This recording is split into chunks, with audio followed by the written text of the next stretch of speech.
Memória viva desta semana deixa a Cidade do Sol e desembarca no país de Mossoró. Para quê? Para conversar com pessoas que têm história, que fizeram história, que têm memória e cuja memória nos inspira.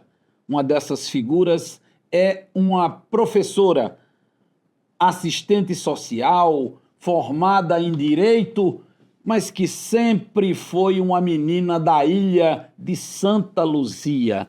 Professora Ivonete Soares, que bom tê-la aqui no Memória Viva. Muita gratidão por participar desse momento e dessa experiência de interiorizar, né, o Memória Viva. Ou de internacionalizar, né? Internacionalizar, que você está vindo para o país de Mossoró. Não é pouca, não. E onde é que começa, professora? Onde é que está anotado o primeiro atendimento da assistente social Ivonete Soares, antes até de pensar em ser gente? Na Ilha de Santa Luzia, né? Não como assistente social, como criança, como eu nasci em Mossoró, em 1962, né? 13 de dezembro, dia de Santa Luzia. E todos perguntam, por que seu nome não é Luzia? Porque minha mãe pensou que tinha que botar outro nome, não queria que fosse igual, botou Ivonete. Maria, e foi Ivonete, em homenagem a Ivonete de Paula, não, né? Não, mas depois, a Ivonete de Paula tem uma influência muito grande na minha vida. Então vamos falar já sobre ela. Vamos voltar lá para a neta de Dona Vigília. Neta de Dona Vigília. Então, lá, menina, loira, rica, pose danada, andando de jet ski no Rio Mossorópolis. Pois é. Menina no bairro de Santa Luzia. Isso. O que era o bairro de Santa Luzia naquela época? O bairro de Santa Luzia é uma ilha, né? Porque ele tem o rio Mossoró, ele cruza, ele está toda a margem do rio Mossoró. É um pedacinho de terra, né? Entre o centro da cidade, entre o rio que divide o centro e o Alto São Manuel, né? Que tem outro rio, né? Que tem uma divisão do rio. Aquilo ali é o que chama, é um projeto do prefeito de Juiz Rosado. Deixa eu tentar o nome, a tricotomização do Talveg do rio Mossoró. Não é pouca, não. E eu vivi isso. Essa expectativa, essa obra... Essa experiência, a criação da Ponte Nova, que a gente chama a Ponte Nova, né? Vivendo na Ilha de Santa Luzia. Menina. Seu pai, seu Francisco, sua mãe, Dona Terezinha. Dona Terezinha. Meu pai era mecânico, minha mãe dona de casa. Moraram por muito tempo na ilha, depois se separaram e eu fui toda a infância criada por minha avó Vigília, que morava na Rua General Péricles, em frente ao rio, né? Em frente ao rio. E com ela foi que eu desenvolvi o interesse por estudar, porque ela não sabia ler, mas ela achava que estudar era muito importante, né? E também aprendi a tomar banho no rio, a comer carnaúba e a pescar camarão com garrafa. Garrafa, vidro era um negócio difícil antigamente. Sim. Aí a gente comprava garrafa, né?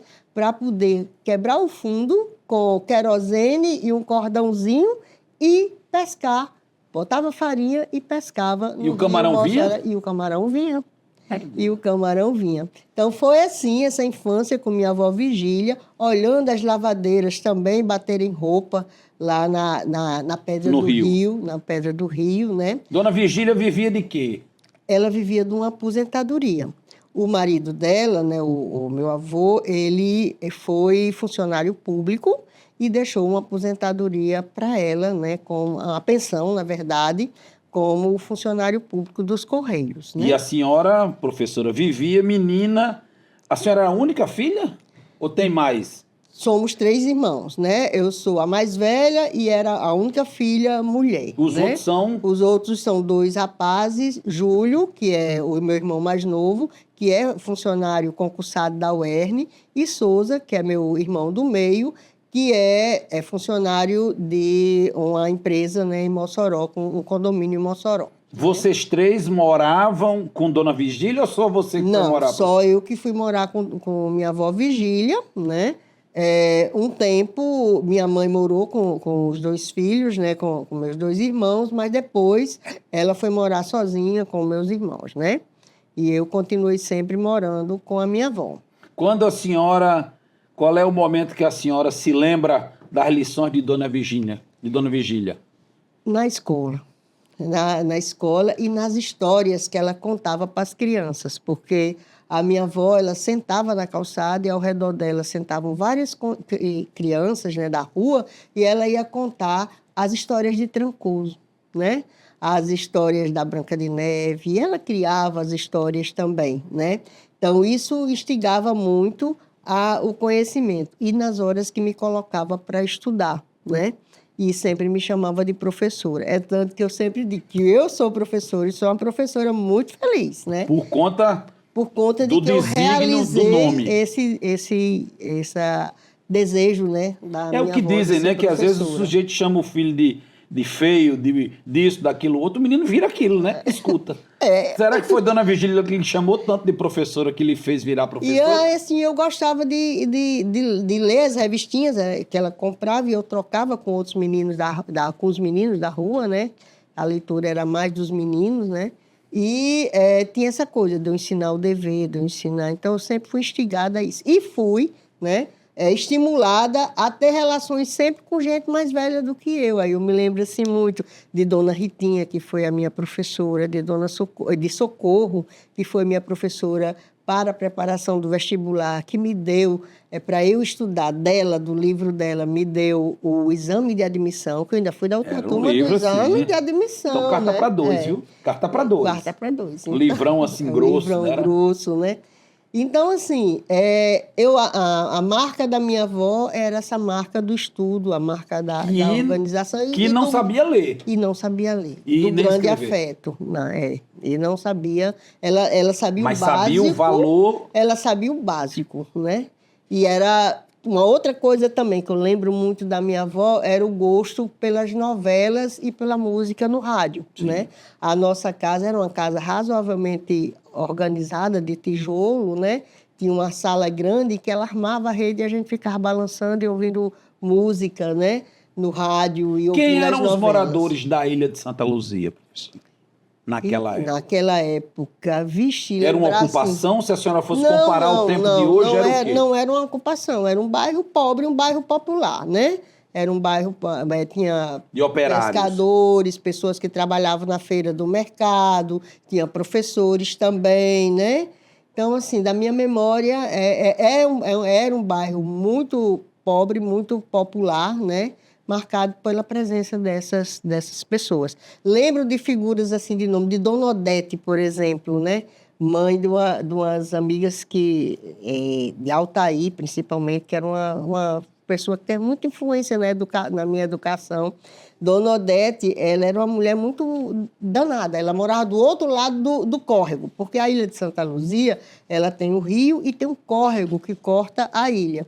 E quando tinha as cheias, né, o rio vinha e o córrego transbordava também. Então, impedia a travessia para o outro lado da ilha, né, que as pessoas tinham que circular a ilha para poder sair para aqui para o centro, e Dona Odete ficava cobrando 10 centavos para passar de canoa as pessoas de um outro lado. Era uma empreendedora nata. Era uma empreendedora nata, né? Eu lembro de Dona Ritinha, de Socorro, de Altaí, que eu sempre ia com ela para a missa, né? E uma coisa interessante, as saídas da ilha, né, você tinha originalmente 2 formas de sair ou vir do Alto São Manuel ou sair da ilha. Uma era a ponte, que hoje a gente chama de Ponte Velha, que eu não sei o nome, e a outra era a barragem.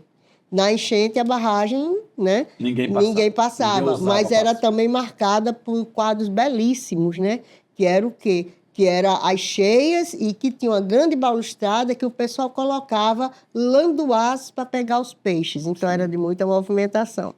Posteriormente, já nos anos 70, se construiu a Ponte Nova, né? E eu acho que no meados dos anos 70 foi que houve a tricotomização do rio, depois acho que da cheia de 72, que foi uma cheia devastadora, né, do centro da cidade. O prefeito de Juiz Rosado, assim, muito visionário, né, realizou a obra de tricotomização. Havia o medo dos meninos, das crianças morrerem afogados? Eu creio que sim. Havia esse mito? Eu acho que sim, porque tinha muito mito de histórias do Rio, que tinha cobra grande, né? Que tinha um mussu que pegavam as pessoas, que às vezes assustavam as lavadeiras. E tinha muito exemplo de mortes na época das enchentes, de pessoas que iam tomar banho na barragem. Então, assim, né? Eu lembro de um episódio que uma pessoa que era pescador, era conhecido, ele pulou e não voltou. E a noite toda se passou a noite com as cabaças no rio procurando o corpo, que era uma outra marca, assim, daquele lugar, né? Lá da ilha de Santa Luzia. Eu conto essas histórias de forma muito distante. Por quê? Porque como eu era a netinha, né? A minha avó protegia ficava guardada e tudo, né? Não ia para a beira do rio para ver, sabia, mas não ia, né? E onde é que começa a sua trajetória de aluna, professor? Bom, começa aos 4 anos de idade. Mas a senhora entrou, com então, Dona Ritinha, antes da idade antes da idade normal, escolar. Foi. Eu lembro muito, porque a minha mãe conta essa história e minha avó contava essa história, que eu chorava, porque a Dona Ritinha tinha um galpão daqueles que ensinava, botava os meninos todos lá e ia ensinar, né? E aí eu chorava para ir. E um dia minha mãe pediu para eu me levar lá. E eu fui e eu achei que estava estudando mesmo, eu estava só indo, né? E eu lembro que eu aprendi a ler no fogão, assoletrando Butano, né? E aí eu comecei essa coisa de ir para a sala de aula, né? De ir aprender. Mas regularmente eu estudei hoje a escola de música no ginásio municipal de Mossoró, né? E no ginásio municipal. Foi lá que a senhora fez o primário? Fiz o primário, né? Estudei o secundário no colégio estadual. Após ser aprovada no exame de admissão. No exame de admissão. Que era o vestibular, que era o grande vestibular, né? E que havia até uma situação de injustiça, nós até tratamos aqui no Memória Viva com o professor Dalton Melo de Andrade, que era então secretário de Educação do governador Cortes Pereira, a época em que houve a extinção do exame de admissão, que ele dizia que era uma crueldade. Então o Estado dizia, eu tenho 400 vagas, mas tem 1.000 meninos que estão aptos a passar, a fazer a quinta série. A quinta série. Né? Mas só tinham 400 vagas, 600 ficavam de fora, né? É muito cruel, né? Cruel. É uma exclusão oficial, né? Porque o Estado fugindo da sua obrigatoriedade de garantir o ensino. E hoje a gente vê a diferença, né? Como a gente tem oferta, né? De vagas nas escolas. Nós vamos falar sobre isso daqui a pouco, porque a sua vida foi inteiramente dedicada à educação, né? Aí, então, tem o ginásio que a senhora faz no colégio estadual, aí o colégio estadual eu faço todo o ciclo científico também. O científico, eu fiz o científico no colégio estadual, fiz vestibular em 1979 para a UERN e entrei em 1980, que era o ano seguinte, março. Fez, né? Para serviço social. E por que serviço social? Ou não enfermagem, ou não outro curso? Aí serviço social entra Ivonete de Paula, na minha história. Ivonete de Paula era uma figura extremamente conhecida aqui em Mossoró, conhecida pelo seu trabalho na Secretaria de Ação Social e pela sua coluna social, né? Eu tive a oportunidade de conhecer originalmente pelo trabalho na Secretaria de Ação Social, que eu não lembro mais qual era o nome, né? Justamente pelo trabalho que eles faziam nos bairros na época das cheias. Quer dizer, lá no Alto de Santa Luzia ela ia. As assistentes sociais iam e tinha referência das assistentes sociais, né? E eu me lembro de uma referência a essa assistente social que era coordenadora, né? E eu me lembro que uma vez eu vim na Secretaria da Assistência Social, bem depois, que funcionava aqui em frente à Cobal, onde hoje é uma loja de ração, funcionou ali, tinha um casarão enorme, funcionou ali. E eu fui lá, eu acho que eu fui com minha mãe entregar umas roupas que na época minha mãe estava vendendo, e alguém falou em Ivonete Paula, e aí eu fiquei procurando, né? E vi aquela moça baixinha, pequenininha toda, né? E uma energia. Uma energia e uma referência da assistência social. E aí, quando eu fui fazer o vestibular, eu quis ser assistente social, pelo trabalho que as assistentes sociais faziam, né? E me referenciou isso. E eu fiz para serviço social e passei em serviço social, né? Em 1980, eu entrei na UERN como estudante de serviço social. Que ainda não era o ERN. Não, era a URN. Era. É a Universidade Regional do Rio Grande do Norte. Que era FURN antes. Porque a FURN é a fundação. Sempre a UERN teve essa estrutura de universidade e fundação, né? Para quem não é do país de Mossoró, vamos explicar o que era isso. O que era essa universidade? Não era uma universidade estadual como é hoje? Não, era uma universidade municipal, né, e privada. É tanto que a gente diz que ela é mista. Por quê? Porque ela era uma fundação, era uma fundação mantida pelos estudantes que pagavam as suas mensalidades, né, mas ela estava sobre o poder, né, do poder público municipal, como uma autarquia do poder público municipal. Acho que a gente pode usar esse termo, não sei. E aí ela era isso. Ela começou... Ela cobrava a mensalidade. Cobrava mensalidade. Como se fosse uma universidade particular. Era uma universidade particular, porque a base da manutenção dela eram duas grandes fontes, né? O pagamento dos alunos e as emendas parlamentares que o então deputado federal Van Rosado, né, arrecadava para manter, destinava e arrecadava, destinava para manter essa universidade. E aí tinha esse poder da prefeitura sobre a universidade também, porque nomeava os seus gestores, né? Opinava sobre a contratação de seus professores. Distribuía bolsa também? Né?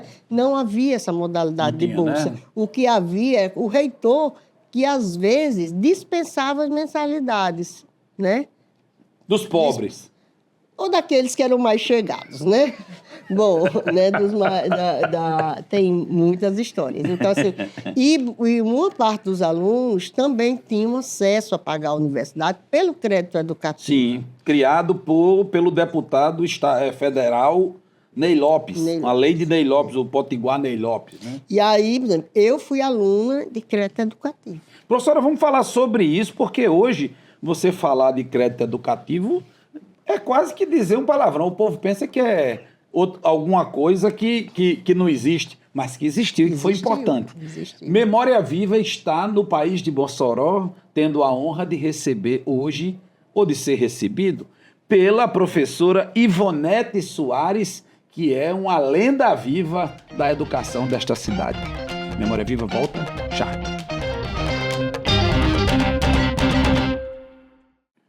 Memória Viva de volta hoje em Mossoró, conversando com a professora Ivonete Soares, que é assistente social, formada em Direito, tem uma vida dedicada à educação e tem história que... Vixe Maria, história demais.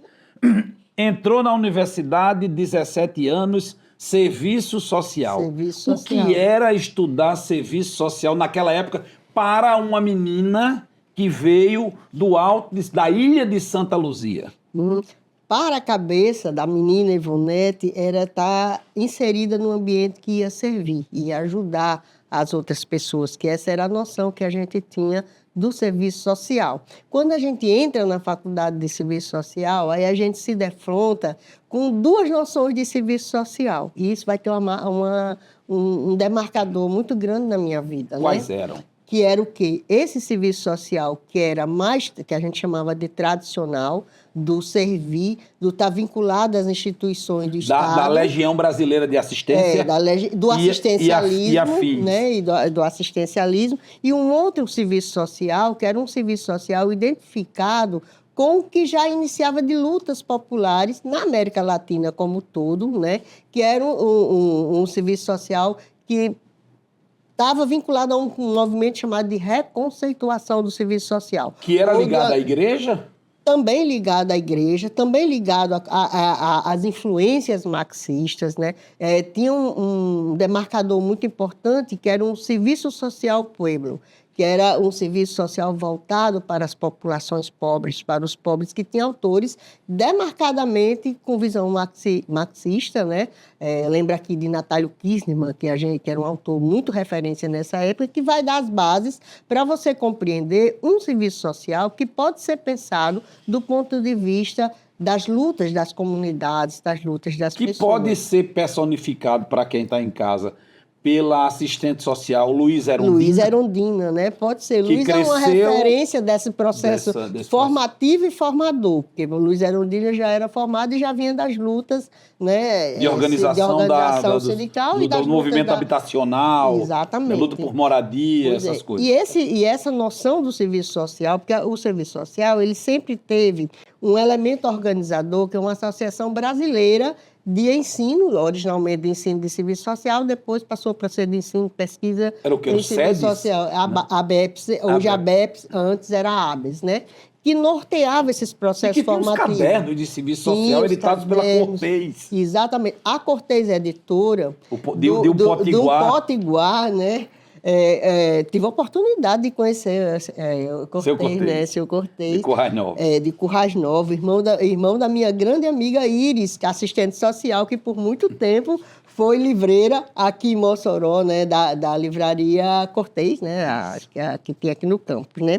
Então, assim, o Cortez, ele foi o responsável pela divulgação das obras de serviço social que tinham essa visão diferenciada para o serviço social e para a sociedade. Que era ligada à PUC de São Paulo. A PUC de São Paulo. Que era a Universidade da Igreja. E aí o seu Cortez, eu lembro que tinha um livro que foi muito estudado, desse autor que eu falei, do Natálio Kirchner, que chamava 7 Estudos do Serviço Social. 7 Estudos do Serviço Social foi a tradução que eles tiveram para cá para poder driblar a ditadura com o Serviço Social Pueblo, que era o título originário do livro. Então, eu entro na faculdade nessa efervescência de disputas do ambiente do serviço social. Porque antes era o quê?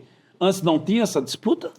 Não tinha de forma institucionalizada. Tinha porque desde os anos 60, pela influência da igreja, dos movimentos das comunidades de base, né, eclesiais de base, pelas lutas populares na América, pela ascensão mesmo das discussões... E pelos movimentos de juventude, Jeque, Joque, todos esses movimentos, né? Então, os próprios movimentos de resistência contra a ditadura... Havia no serviço social já uma grande identidade com as lutas populares. Eu me lembro até aqui, na história do serviço social, tem as 5 meninas de Minas, que são 5 estudantes e assistentes sociais que são torturadas pela ditadura militar, né, a ditadura civil, militar, industrial que ocorreu no Brasil de 1964, de 1964 a 1984. Né? Mas tem gente que disse que não existiu, professor. Precisa estudar história ou conhecer alguém que tenha sofrido as dores, né, da E essas 5 meninas eram tema das discussões da época. Não, porque elas eram contemporâneas. Ah, sim, né? Contemporâneas de vocês. Contemporâneas desse processo. Mas você sabia dessas histórias de resistência a partir do quê? Aí entra outra dimensão.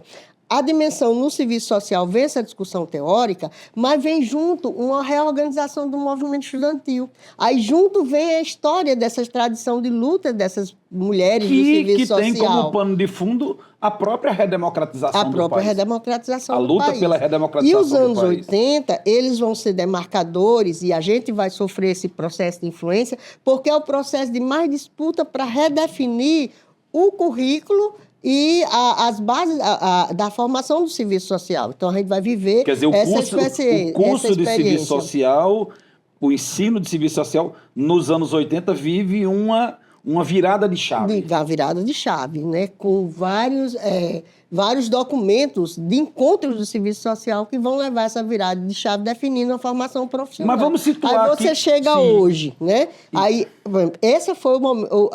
Por que vai... A menina que entrou com 17 anos, entrou com a visão de ajudar, na visão da perspectiva da Ivonete e Paula, tradicional, e se defronta com essa realidade. Hoje, o serviço social é um serviço social identificado com a formação de sujeitos que participam das lutas, que acolhem as lutas, né, para a E transformação sua da avó sociedade. dizia o que disso tudo? Não tinha medo que você Não. sofresse a pressão ou a repressão? Eu acho que não tinham dimensão, né? Aí tem uma parte da história. Quando eu entrei em serviço social, eu morava aqui, bem pertinho aqui do Epílogo de Campos, que era aí esse prédio aqui, esse conjunto, aqui é o prédio da reitoria, onde a gente está, né? Mas à frente, ou ao fundo, né? Nós tínhamos o principal prédio da universidade, que era o edifício Epílogo de Campos, que tinha um auditório, né? E era o auditório em que ocorriam todas as coisas e todas as lutas. Aqui passou figuras enormes das lutas democráticas e populares, né? E foi sede do DCE também. Então, aqui era Quer dizer, de epílogo, ele só tinha um nome. Na verdade, ele foi o começo por tudo. Foi a introdução de tudo. De né? introdução de todas as lutas. E foi uma introdução, aí eu vou voltar bem para o passado. Na história da URNE, quando aqui nesse prédio funcionou a primeira faculdade que vai dar as bases para a composição do que é a URNE, que é a Faculdade de Economia. Depois vem a Faculdade de Serviço Social. Né? Quer dizer, nasce como economia, vai para a segunda serviço social. O outro lado, o capital e o povo. E aí eu morava aqui pertinho, então eu vinha, atravessava a praça e aqui aconteciam as coisas, ia para casa, mas ninguém tinha dimensão das coisas que eram realizadas, que eram feitas. Eu acho que nem eu mesmo tinha dimensão daquilo que eu estava me inserindo no serviço social e daquilo que eu estava me inserindo para a escolha de vida. Por quê? Porque essa aproximação desse serviço social, quando eu entro em 1980, vai me abrir os olhos para participar do centro acadêmico. E já no ano de 1980, eu participo da primeira diretoria do Diretório Central dos Estudantes. Vamos já falar sobre essa carteira de movimento estudantil. De reconstrução. Vamos então, falar no serviço social ainda. Quando você disse na sua casa que ia fazer serviço social, o povo entendeu que... Todo mundo adorou, porque tinha emprego. Porque lembrava daquelas mulheres, lembrava da Ivonete, daquelas mulheres que tinham presença, que ganhavam bem, que se vestiam muito bem, né? Que mudavam de vida, e que sabia que tinha emprego. E que tinha os cabelos curtos também? Era uma coisa da época, né? Não, acho que usavam lenço. Muitas usavam lenços, né? Usavam lenços, assim, bem interessante, usavam os lenços. E aí, assim, eram aquelas pessoas que se destacavam. E quando eu entro na faculdade, tem essa dimensão, e a minha turma de serviço social é uma turma que é marcada, eu digo assim, era majoritariamente de pessoas com recursos, né? Mas já não era como as pessoas que se formaram na década de 70, que eram justamente 100% da elite. Era quase local, uma escola doméstica. Né? Era elite. Era uma elite, né? E aí nós tivemos a oportunidade de ter professores que tinham vinculação com ações coletivas, com o trabalho da igreja, com o trabalho de base, entendeu? Ô, Ivonete, em algum momento você sofreu discriminação por ser uma menina, filha de pais separados, criada pela avó na ilha de Santa Luzia, que era um bairro pobre, e você não era uma loira blumenáutica, né? Eu não tinha noção ou consciência disso. Mas então, chegou a sentir... Hoje, olhando o filme, eu só tenho uma memória do filme de 1982. Eu só tenho essa memória, né? Por quê? Aí eu vou dizer, não é para a gente dizer as dores. Às vezes, a gente enterra as dores da gente, né? Enterra aquilo que a gente está vendo e faz o quê? Segue em frente, bota a viseira e segue em frente e abre os braços para não ser engolido. Eu gosto muito dessas expressões. Bota a viseira e siga e abre os braços para não ser engolido. Levanta, sacode a poeira e dá a volta. Então, eu não tinha consciência disso, ou dessa dimensão. Eu não tinha consciência. Eu acho que eu vou ter o primeiro contato com essa visão de uma menina pobre, negra, quando tem as eleições para o DCE. Eu fui da diretoria do DCE. Quando tem as eleições do DCE, em 1982, que eu disse que ia me candidatar. Né? Eu era já uma pessoa que sabia fazer as coisas, né? Eu participava das semanas de filosofia, de organização. Você fazia parte do movimento estudantil. Do movimento estudantil e era eu engajada. Engajada. E eu sempre fui uma pessoa que eu sou muito prática, né? eu sei fazer, eu prezo muito pelo fazer, né? Pelo dar conta das coisas, fazer. É muito melhor você estar fazendo do que você estar discutindo, né? E aí eu lembro que eu cheguei para um colega e disse assim, olha, eu vou colocar meu nome lá para presidente do DCE, não sei o que. E o colega olhou para mim e disse assim, gente, isso não dá certo não, pense direito, né? Você é pobre, é baixinha, é preta, você nunca vai ganhar uma eleição para o DCE. E aí eu me convenci que era isso mesmo, né? Mas enterrei essa história. Em 1986 eu fui presidente do DCE com uma votação histórica, né? Quer dizer, nesse primeiro momento você não foi? Não fui, porque foi o meu primeiro choque de encontrar o lugar que tinham me definido, se era muito boa, mas você não se via para isso porque você não tinha esse perfil, né? Mas eu acho que foi a primeira consciência que eu tomei de mim, né? Da minha condição disso aí, de mulher, de negra, de pobre, né? De secundarizada, de não possível de ser visto, né? E aí eu acho que foi essa a minha primeira visão. Mas dentro da faculdade, eu não lembro. Eu vou ter memórias como professora. Eu me lembro que tinha uma professora que eu gostava muito de cantar. Eu gosto de cantar assim, ou tá cantarolando ou cantar. E eu me lembro que uma professora disse assim, mulher, você não tirou o pé da cozinha? Você parece a mulher que trabalha lá em casa o dia todo encantando com rádio. Você é professora, preste atenção. Você já é professora? Eu já professora. Agora, professora bem novinha, que eu entrei com 23 anos. Eu terminei a faculdade de Serviço Social, 23? Não, 26 anos, né? Porque eu terminei a faculdade de Serviço Social, entrei na faculdade de Direito, continuava estudando, fiz o primeiro concurso, terminei em 83, né? Final de 83, e fiz o primeiro concurso em 87 para a universidade. No primeiro você não passou? Não passei no primeiro concurso, né? Não passei no primeiro concurso, passei no seguinte. Por quê? Porque não passou ninguém para a vaga que eu estava concorrendo, né? Não passou ninguém porque eu tive as maiores notas, né? Na prova escrita e não tinha titulação. Tive boas notas na prova didática, não tão alta quanto a pessoa que estava concorrendo comigo, e não tinha titulação, mas a minha nota na prova escrita foi muito maior. E acabou que ninguém passou, né? Aí a vaga continuou e aí eu fiz novamente no ano seguinte. Mas né? vamos voltar. Você, estudante ainda de serviço social, precisava pagar a FURNE. Pronto. E você vivia de quê? Você pedia dinheiro da pensão Dona Vigília, mas não? Ninguém me dar dinheiro, não.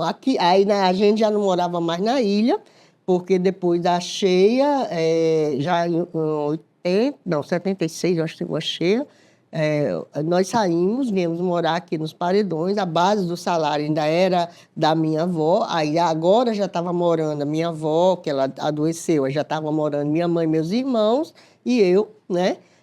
Meu pai pagava uma pensão, né? dava uma pensão para esses custos básicos, e eu entrei com o processo do crédito educativo, né?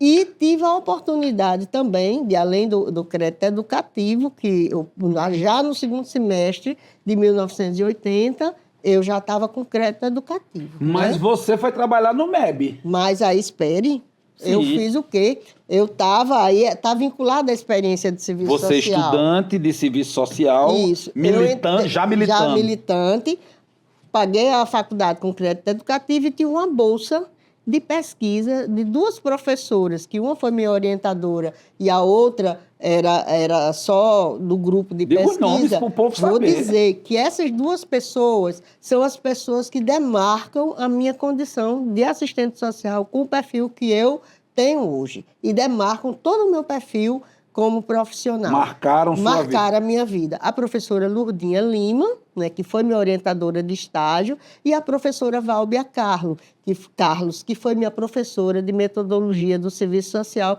que me abriu os olhos para essa dimensão do serviço social no campo do marxismo, e a Lourdinha para essa coisa do trabalho comunitário. E abrir as possibilidades de estágio. Essas duas criaturas, elas aprovaram um projeto de pesquisa na Serra do Mel, e me incluíram nesse projeto de pesquisa. Foi a primeira oportunidade que eu tive uma bolsa para atuar estudando com pesquisa e dar resultado nesse campo do conhecimento. Serra do Mel, município criado, então, porque não era bem um município, né? não era ainda, né? Ainda era um projeto era um projeto de colonização. 24 Vilas rurais. Vilas rurais, Isso. né? Vilas Cada uma rurais, com o nome de um estado. do estado, Né? E ligado a Mossoró? Não, era uma área autônoma. Era uma área autônoma, era um projeto de colonização autônomo. E né? você fazia o que lá? As professoras fizeram um projeto de pesquisa que era estudos nas escolas e um levantamento socioeconômico dos colonos e de suas famílias, entendeu? Quem era o colono da Serra do Mel? Eu não tenho memória não dessa tem mais, construção, né? não tenho mais essa memória, né? E essas professoras fizeram um trabalho belíssimo nas escolas que tinha Porque cada vila tinha uma escola. Cada vila tinha uma escola e tinha uma escola central na Vila Amazonas, né? E na Vila Brasília, né? Na Amazonas era a última vila, e aí morava uma amiga minha, inclusive morava o Crispiniano Neto, né? E aí o Crispiniano foi do MEB. Foi do MEB e foi seu companheiro de DCE. Foi de DCE. Eu fui da diretoria em que ele Mas foi lá presidente. você era jovem pesquisadora, uma menina uma ainda. menina orientada pela professora da equipe do grupo de estudantes, né? Posteriormente, abriu uma vaga de estágio também, remunerado no CSU, que era Centro Social Urbano, que era do Estado. Né? Que era do Estado, lá no Abolição 1. E aí a professora, que era coordenadora de estágio, que era a professora Valber, indicou meu nome para ser estagiária lá. Né? Então, assim, esse foi as condições de me manter como estudante e como pessoa, né, a renda que me deram. Quando vamos foi falar 83... Peraí, calma, não vamos para 83 ainda não. Vamos falar, você quer que vamos falar de do CSU, vamos falar de CSU, porque muita gente ouve falar na memória, porque tinha CSU em praticamente todos os bairros, de todos os lugares, mas as pessoas não entendiam o que é bem esse papel. É sobre isso que eu quero lhe ouvir daqui a pouco, porque o Memória Viva faz mais uma paradinha rápida, tendo a honra de receber a professora Ivonete Soares, que é assistente social. Ela é bacharel em Direito, fez uma carreira na Universidade Estadual, na UERN, no país de Mossoró, de onde estamos falando hoje. Memória Viva volta já. Memória Viva de volta hoje em Mossoró, conversando com a professora Ivonete Soares, que é assistente social, é formada em Direito e construiu sua carreira na Universidade do Estado do Rio Grande do Norte. É uma lenda viva dessa instituição e respeitadíssima em Mossoró e região, como o povo daqui costuma dizer. Professora, a senhora, depois de ter uma experiência como pesquisadora, estudante lá na Serra do Mel, que certamente foi uma experiência muito rica, para uma menina que vivia aqui em Mossoró, veio da ilha de Santa Luzia, foi viver perto da universidade, de repente sai da cidade, vai ver a realidade, né, de uma experiência nova, porque era uma experiência pioneira desenhada pelo professor Cortes Pereira, então governador, que cria um projeto de reforma agrária com 24 vilas rurais, né, que tinham estruturas parecidas, era um projeto ousado. E aí a senhora vem para ser estagiária de um outro equipamento importante na história e na memória do serviço social, que eram os centros sociais urbanos. Centro social urbano. Todo conjunto habitacional que se formava tinha necessariamente um CSU. O seu CSU, isso. A senhora foi para o do Abolição. Do Abolição 1. Eram os centros de integração das pessoas do bairro e de prestação de serviços com crianças, com adolescentes, com idosos. É uma estrutura bem semelhante ao que hoje a gente tem dos centros dos CRAs, né? Dos Centros de Referência de Assistência Social. E era um equipamento importante, quer dizer, numa tentativa até de socialização, porque eles eram construídos nos conjuntos habitacionais, formados por pessoas que vinham dos mais distintos bairros. Ninguém se conhecia, né? Ninguém se conhecia, porque eu acho que os centros sociais eles inauguram também aqui acho que no estado, né, mas particularmente em Mossoró, a experiência da moradia no formato conjunto habitacional. No país inteiro. Na verdade, no país inteiro, né? Padronizado, né? Porque era para acompanhar a vida daqueles moradores ali, Porque né? ali era a época do sonho da casa própria pelo Isso, BNH, pelo BNH. que eram os conjuntos habitacionais, Exatamente. né? E pelo Inocop, né? Também, já numa Que é faixa já de numa público faixa de público mais alta. A diferenciado. senhora trabalhou numa abolição, Uma era abolição. Inocop ou era Não, Coab? era Coab. Era Que era Coab, mais, nível mais que baixo. é de bairro popular, né? E o trabalho do assistente social era o quê? Na Não, casa das pessoas? eu era Estagiário. estudante, então era o quê? Acompanhar os grupos, as atividades de grupos com Que era adolescentes. o seu era adolescente, O meu mas era tinha adolescente, tinha idosos, tinha visita mães. domiciliar, mães, né? Cadastro de mães para articular com o centro de saúde, né? Para os programas de suplementação alimentar. Então, assim, era um conjunto de ações de atendimento às populações, né? Criado a daquele partir bairro. desse contexto da habitação. Da habitação, da organização da vida habitacional. E fica né? lá até quando, professora? Eu fico 1 ano, que foi o tempo que durou o estágio, né? Mas ganhava um dinheirinho para pagar a faculdade. Ganhava sim, tinha uma bolsa. E aí era uma bolsa que era, vamos dizer, um valor simbólico, né? Porque não é como hoje, você tem um padrão regular de bolsa, né? Mas que era extremamente útil para nós, os estudantes carentes, né? Por quê? Porque a gente aprendia, realizava o trabalho com eles, fazia os relatórios, quem tinha relatório institucional, relatório para as faculdades, para a faculdade, questionava dentro do processo formativo os limites dessas instituições, né? E tinha recurso mínimo para poder comprar, no meu caso, livros, né? Porque o básico da alimentação a gente tinha, né?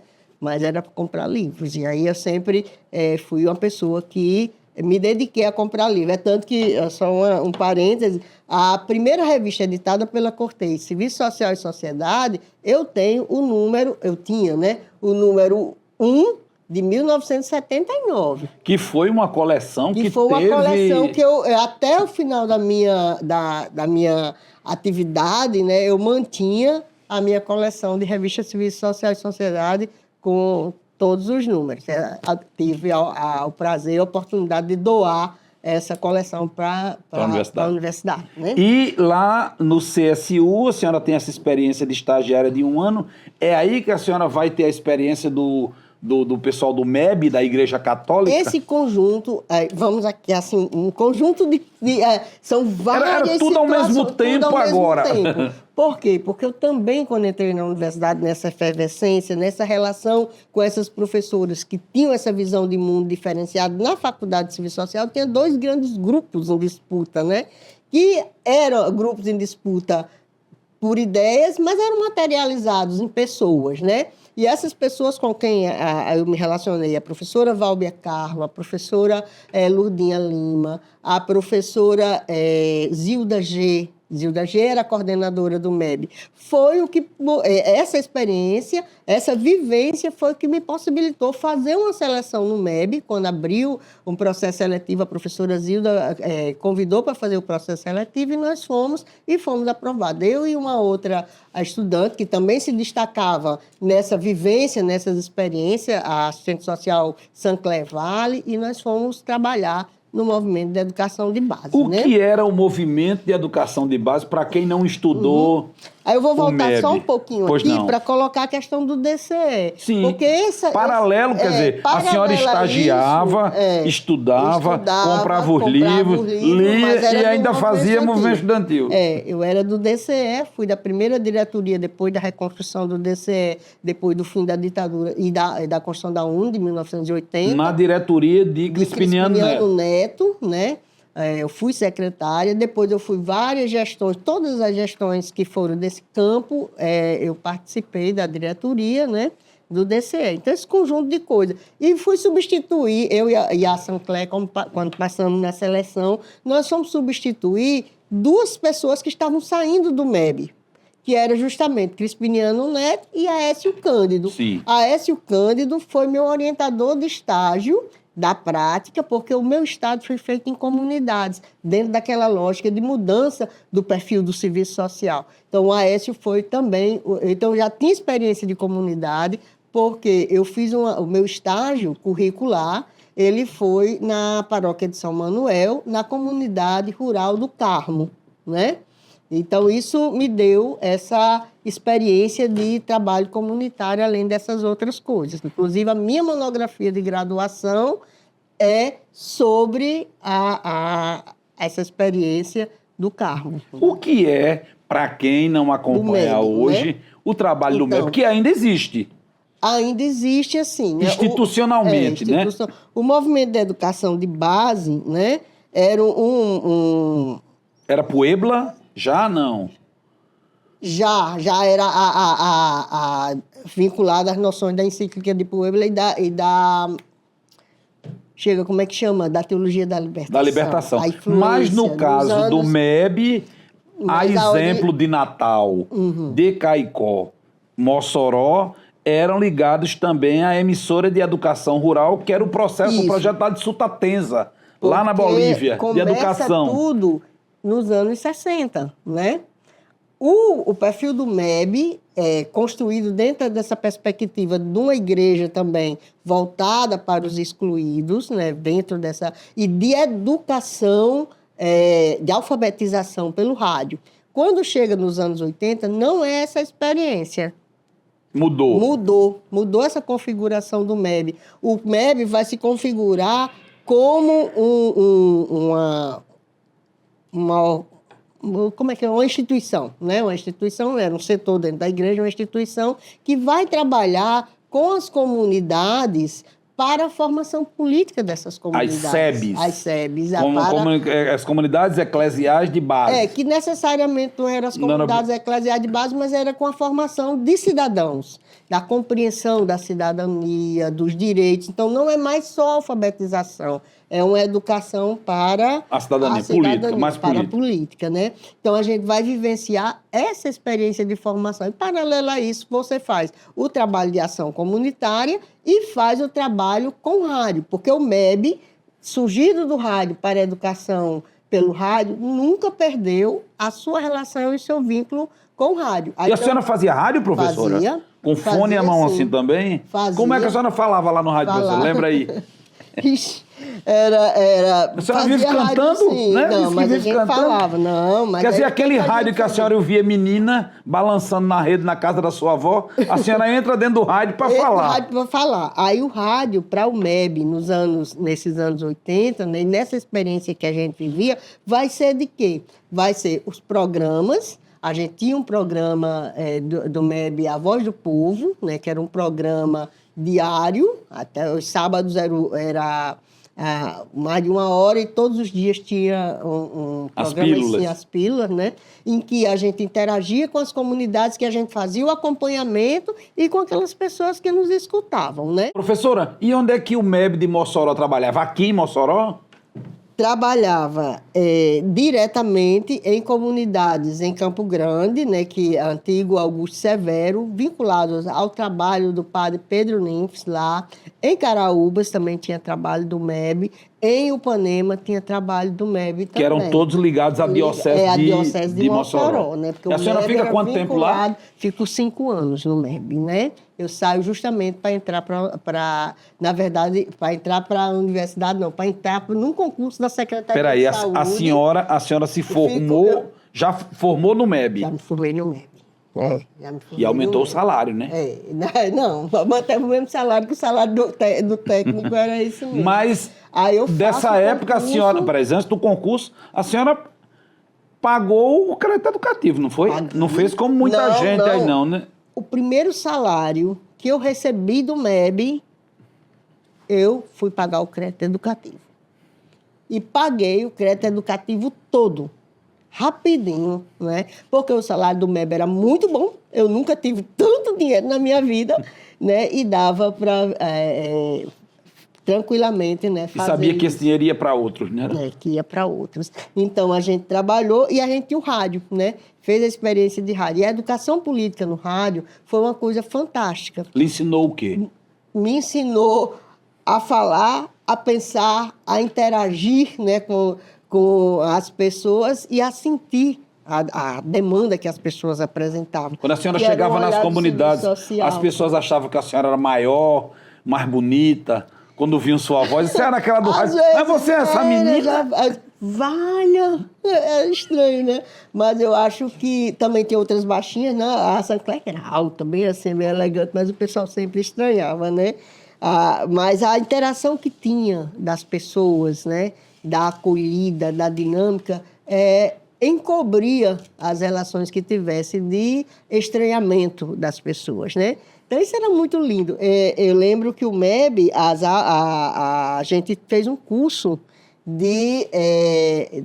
para a Constituição, para a Constituinte, né? E foi muito, e eram aulas. 1985. 85. E a gente tinha aulas. E as pessoas respondiam às questões das aulas nas comunidades e a gente dialogava. A Rádio Rural tem um acervo, né? Enorme de música e a gente interagia com a música. Foi uma experiência muito rica de usar a música no processo educativo de formação, passar informações para as pessoas, estimular as pessoas a trazerem para nós poesias sobre aquelas realidades. Então, essa foi uma dinâmica que foi a vivência no MEB, né? Quer dizer, a música que a senhora ouvia a menina no rádio volta à no vida MEB. Como Eu me lembro muito que no MEB a gente tocava muito a banda de pau e corda, Sim. que era linda, né? A banda de pau e corda. Ainda voltou. Voltou, eu vi. Jesus Sertanejo era uma marca assim do MEB. E tinha... Como é Jesus Sertanejo? Jesus, meu Jesus Sertanejo. E agora, assim, para me lembrar da música... Isso a gente lembra. A gente lembra, você lembra. E aí, tinha... eu lembro que a chamada de entrada, porque a gente montava o programa do rádio, com todas as entradas, o técnico, né? Interagia bem com a gente, e a gente tinha uma entrada no programa que chamava Pipoca Moderna.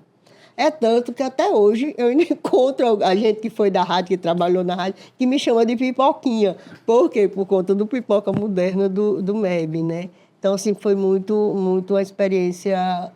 No MEB, eu aprendi o sentido mesmo de comunidade, de acolhida, de entendimento das coisas, né? Professora, olhando hoje para trás o filme do MEB, por que temos uma realidade que não difere muito daquela de quando o MEB foi criado ou quando a senhora trabalhou? Por que o MEB não funciona mais? Faltou recursos, né, para bancar o projeto do MEB, e eu acho que o tempo... Está faltando o MEB? Faltou o MEB dinheiro, né, que era dinheiro que vinha do estrangeiro, não era? Não. Ou era do governo? Vinha do governo, na época que a gente estava no projeto financiado pelo governo. Eu me lembro que o MEB, quando eu saí do MEB, houve uma crise, estava numa crise muito grande, que muitos MEB estavam fechando, porque não se tinha conseguido aprovar projeto suficiente que bancasse, de recurso suficiente que bancasse os projetos todos, entendeu? Professora Ivonete Soares, nós chegamos ao fim do programa e ainda estamos no MEB. Posso lhe fazer uma provocação? Pode. Podemos fazer um outro programa para continuar essa história? Podemos, tranquilo. Então, Memória Viva vai ficando por aqui, o desta semana. Semana que vem a gente continua essa conversa com a professora Ivonete Soares, direto do país de Mossoró. Oba, passarei a semana inteira aqui.